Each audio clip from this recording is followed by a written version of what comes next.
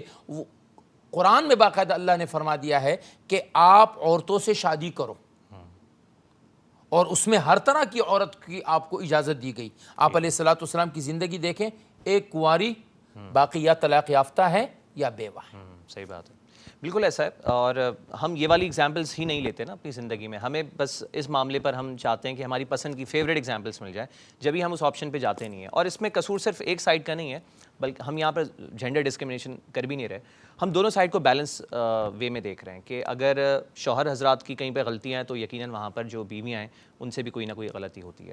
لیکن جیسا کہ آپ نے کہا کہ آپ نے لیبل کر دیا اس کو، ایون گھر والے بھی آپ کو سپورٹ نہیں کر رہے ہوتے سم ٹائمس. یہ صرف معاشرہ نہیں ہے، آپ دیکھیں گھر میں اب کوئی تقریب اگر آ رہی ہے، کوئی شادی کی تقریب آ رہی ہے، تو اگر کوئی طلاق یافتہ عورت گھر میں بیٹھی ہوئی ہے تو اس کا سجنا سنورنا انہیں برا لگنے لگے گا. ارے بھائی دیکھو کتنا سج رہی ہے سنور رہی ہے، ابھی حالانکہ طلاق ہوئی ہے اس کو. تو مطلب ایسا کوئی اسٹگما ہم نے بنا لیا ہے سوسائٹی کا کہ شاید سجنا سنورنا اس کے لیے ختم ہو جائے. جیسے بھی آپ نے بات کی کہ ہندوازم کے اندر وہاں پر جب عورت بیوہ ہو جائے، طلاق یافتہ ہو جائے، شاید سجنے سنورنے کا حق اس سے چھین لیا جاتا ہے. اسی کی کچھ ایگزامپلس وہ لوگ یہاں بھی دیکھنا چاہتے ہیں، اور کافی حد تک ہے بھی ایسا. تو اس کے بارے میں کیا؟ میں نے آپ سے عرض کیا کہ دیکھیں ان معاملات میں خواتین ہی خواتین کی دشمن ہیں. کوئی مرد تو دیکھیں، میں اگر باپ کی حیثیت سے خدا نہ کرے میری بچی کے ساتھ ایسا کچھ ہوتا ہے، اللہ نہ کرے، تو میری تو چاہت ہوگی کہ میری بچی کے چہرے پر پھر وہی خوشیاں آئیں، میری بچی پھر سے ایک گھر میں چلی جائے. لیکن خواتین، اس گھر کی خواتین یا اس گھر میں رشتہ کرنے والی خواتین، ان کو یہ ساری چیزیں نہیں اچھی لگتی ہے. تو ذہن اور مائنڈ بدلنے کی جو ضرورت ہے وہ ہم مردوں کو بھی ہے، لیکن ہم سے زیادہ ان معاملات میں خواتین کو ایک وسعت قلبی، وسعت ظرفی کا مظاہرہ کرنا چاہیے.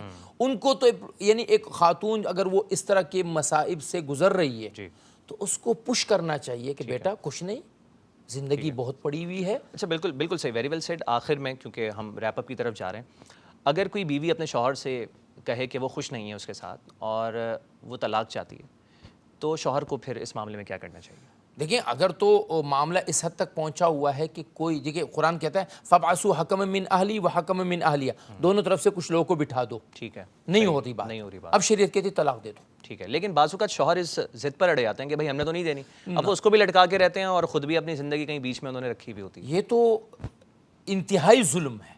دیکھیں ابغض الطلاق، ابغض الحلال اللہ الطلاق، اللہ کی نظر میں سب سے بری حلال چیزوں میں ایک طلاق ہے. صحیح. لیکن اس کی اجازت تو میں نے آپ کو مثالیں دی جی. کہ اللہ کے نبی نے خود طلاق کی اجازت دی، اللہ کے نبی نے خود طلاق کروائی.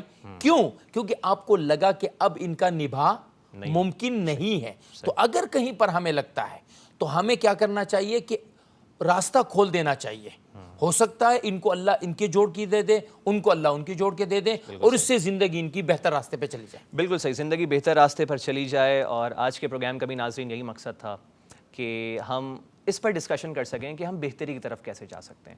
جہاں پر یہ ایک الارمنگ سچویشن ہے کہ اس طرح کے کیسز کا معاشرے میں اضافہ ہوتا چلا جا رہا ہے، وہیں پر یہ بات بھی سمجھنے کی ضرورت ہے کہ ہمارے پاس صلح کا راستہ ہمیشہ سے موجود ہے اور ہمیشہ رہے گا. تو بجائے اس کے کہ ہم اس ایکسٹریم آپشن پر جائیں، پہلے بیٹھ کے بات تو کریں، ایک دوسرے کو سمجھنے کی کوشش تو کریں، بڑوں کو تو بٹھائیں، ان سے بھی ان کی رائے لیں، اور بڑے بھی باقاعدہ بڑے ہونے کا ثبوت دیں. یہ نہیں کہ وہ باقاعدہ آگ لگائی بجھائی جو ہوتی ہے اس کی طرف چلے جائیں. تو مفتی صاحب بہت بہت شکریہ، آپ نے آج وقت نکالا پروگرام کے لیے، اور ہماری خوش قسمتی ہے کہ آپ آج ہمارے ساتھ موجود تھے. انشاءاللہ ایک اور ٹاپک پہ آپ سے بہت جلد ملاقات ہوگی. اور ناظرین، آج کا پروگرام دین اور ہم اپنے اختتام کو پہنچتا ہے. اپنا بہت خیال رکھیے گا، اپنا فیڈ بیک ہمیں ضرور پہنچائیے گا. آپ کی اسکرین پر آپ کو سوشل میڈیا ہینڈلز ہمارے نظر آ رہے ہوں گے، آپ کے فیڈ بیک کا میں بھی انتظار کروں گا. اگلے پروگرام تک کے لیے احسن عمر کو دیجیے اجازت. السلام علیکم.